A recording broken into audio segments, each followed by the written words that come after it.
As U.S. President Donald Trump pushes for new peace talks, it sometimes feels like deja vu. After all, we've been down this road many times before, and there are always a few core issues where the Israelis and Palestinians are too far apart to compromise. The biggest issue of all may be the status of Jerusalem, and I'm here with Professor Moshe Amirav, former advisor to Ehud Barak at the Camp David Peace Summit, to discuss this. I see you have a wonderful new book, Jerusalem Syndrome, that we're going to speak a little bit about. Thanks for coming in. Thank you. Now, in your view, has Israel failed to effectively unify Jerusalem since 1967? What mistakes has the Israeli government made along the way? I mean, the fact is that Jerusalem is not united. In the end of the day, after 50 years, we failed. I'm saying it with a lot of sorrow. I'm not happy about it, because I was a paratrooper who fought in Jerusalem. I'm Israeli, and I would like to see Jerusalem united.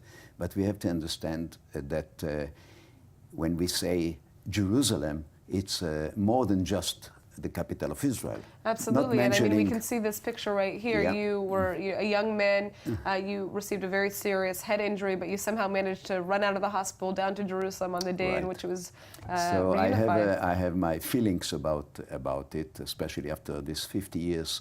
And my dream is that this will be one day the city of peace. I was in Camp David with Arafat, and I still think that we can bring peace to this city, which is called Ir Shalom in the Bible. Now, what is different about President Donald Trump's approach to peace? It is really, I'm very optimistic about his approach. He comes with a business approach, and he really comes to have a deal with the Israelis and Palestinians. What's new about him, and that's why I'm optimistic, that he thinks that without the Arab countries, the Arab League, and the Muslim countries, the Palestinians are not able to sign a peace treaty with Israel. And this is something that I said again and again when I was with Prime Minister Barak. I said, we need the Arab world to be with us in any peace conference with the Palestinians. And Trump understands it.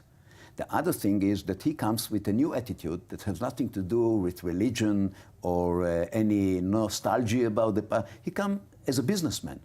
And as a businessman, the two sides, Palestinians and Israelis, on the issue of Jerusalem are very close. How do I know it's close? Because I was there with Arafat, and we saw that we can almost have a deal.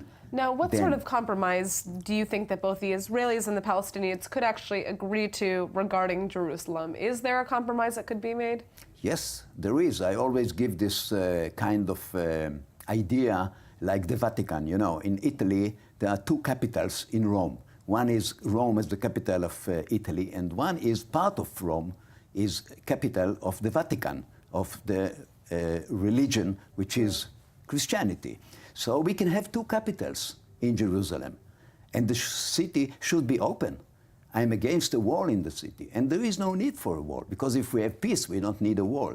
So it's a new attitude and a new thinking that we need, and I believe that President Trump, he has this kind of business attitude, and I'm optimistic about it.